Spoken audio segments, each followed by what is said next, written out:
Hello, my friends, and welcome back. Thank you very much for being with me again today. Each and every time the Russians are doing some maneuvering in the Black Sea of their ships over there, the fleet from Sevastopol, from Crimea, in about 48 hours, I'd say a massive missile attack on Ukraine. This article that I have here comes from the Ukrainians, which are alerted or agitated that some maneuvers occur in the Black Sea that they haven't seen before. And I just skimmed through the article, and indeed the Russians are bringing ships over there, increase the number of the ships and their utility. Before they just did, the cruise missile carriers, and they had some landing ships at times, they have submarines, but they never had more than, I think it was 14 that they had, maximum 15. But it was a while ago, and was only one time. Usually they have about 9, 8, 6, maybe 11 at the most. Where they have it in the Mediterranean Sea, where they always have 72 cruise missile, caliber cruise missiles ready. So they have over there about 9 or 10 ships carrying a salvo of about 72. So let's see what's going on in this article, coming from this friends. Now this is Ukrainska Pravda, and if you see here, it says breaking news: Pentagon releases video of Russian jet dumping fuel on US drone. Click for more. I just made a video on that one, and I analyzed the video, which I don't think, it's a video showing the Russians dumping possibly fuel on the drone, but I made an analysis on the edited video. Obviously they let us know, and then they make the narrative and say, hey, this is what happened, and they give us whatever they want to give us, and they say, well, that's declassified. Okay, all right, thank you very much. Now, strange activity and number of Russian ships in the Black Sea. So this is from today, March 16th, 2023. Ukrainian defenders have noticed an atypical Russian activity in the Black Sea. Russians have deployed 20 ships and a large number of units of the auxiliary fleet ships there. I thought these guys don't have anything more. Well, let's see if they're going to be effective, right? You can bring 20 ships, but if they're operated by not by then they're useless. 20 ships. I've never heard this since I've been covering the war between Russia and the 50 countries on the other side. Source: Natalia Hemenyuk. She tells us that. Head of the Joint Press Center for Operational Command Pivden South during the national 24/7 broadcast on March 16th, today. And I'm quoting: "We are carefully monitoring the naval group in the Black Sea and the actions of the enemy."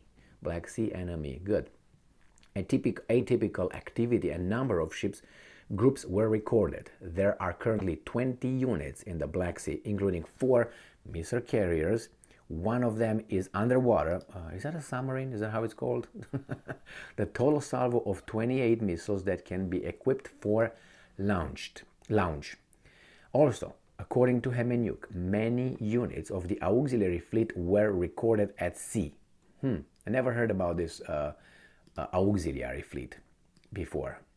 They, as I said, landing ships, submarines, and caliber carriers. Now, all the ships are scattered, so many of the Russians want to find the wreckage of the American drone they talked about earlier. Hemenyuk noted that the occupiers are trying to, and I'm quoting, cover the naval operations in the Black Sea as much as possible and are trying to hide their actions, end quote. Certainly. Wouldn't you do the same thing? Yes. From the Ukrainian defenders, but careful observation gives result. And the defenders see and understand Russia's steps ahead. Very good. Good for you. Background. The U.S. Air Force issued a statement on March 14th, which said that a Russian blah, blah, blah, we already know that one. Then we have John Kirby, a weasel, noted that while Russia intercepts the U.S. aircraft of the Black Sea are not uncommon, today's episode was unique regarding how dangerous, unprofessional, and reckless. Well, it depends how close you came and to my shores or coast. On the other hand, I watched the video and I can tell you That was the video shows two maneuvers of the Sukhoi 27.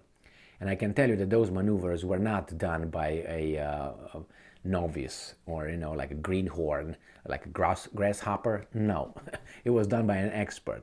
I want you to go and see for yourself. Just watch my video, or I posted the video. I discussed the video during my little episode or video. Now, NBC News. Oh, I would trust them as reported the highest level of the Kremlin the highest levels of the Kremlin approved the aggressive actions of Russian military fighter jets against a U.S. military drone over the Black Sea. Of course, what would you have done? Let's put, always if you wanna find what's just and what's not just. That's minimum two requirements. I always say that minimum. Try with these two. One, see if that law rule applies across the board, right? And the other one is put yourself in there at the receiving end, and see if you would like it as a you're accused of this. Okay, let's see if the justice system works if you're the victim, if you're the alleged perpetrator or the suspect.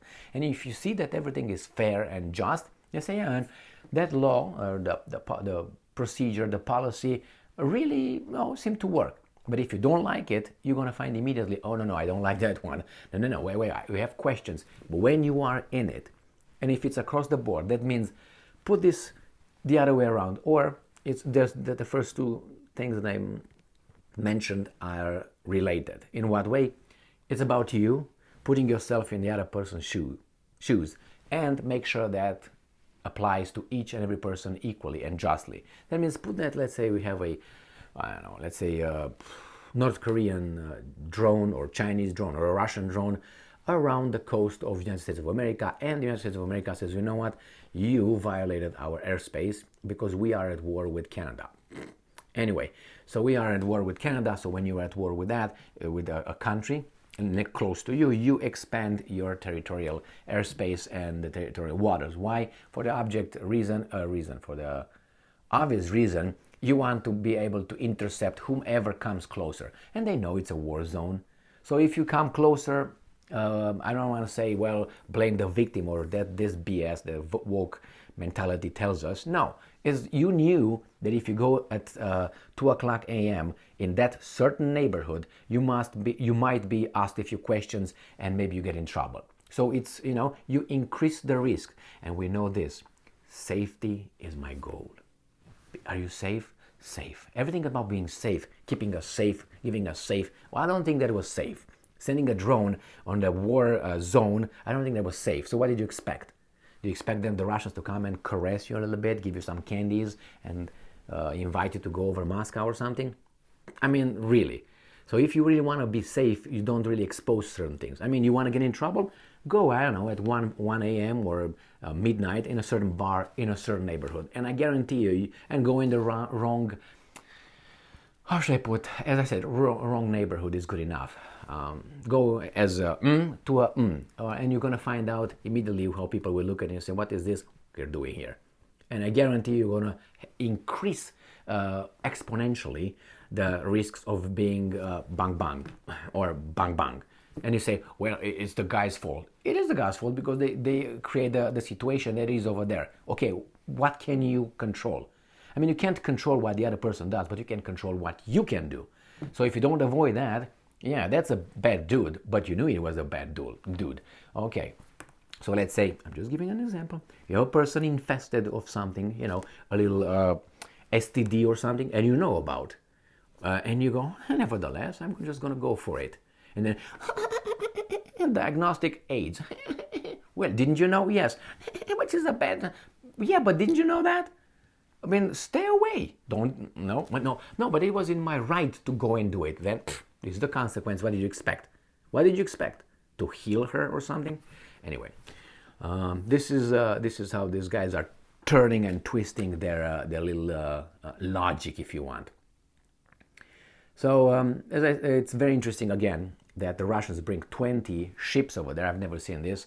Looking for that drone, probably to try to protect the area. So the Americans who said, we're going to protect it, we're going to come and get it. Yeah, come and get it. You see how you're going to get it in the Black Sea. What are you going to do? You're going to Are we there yet? No, we can keep rowing.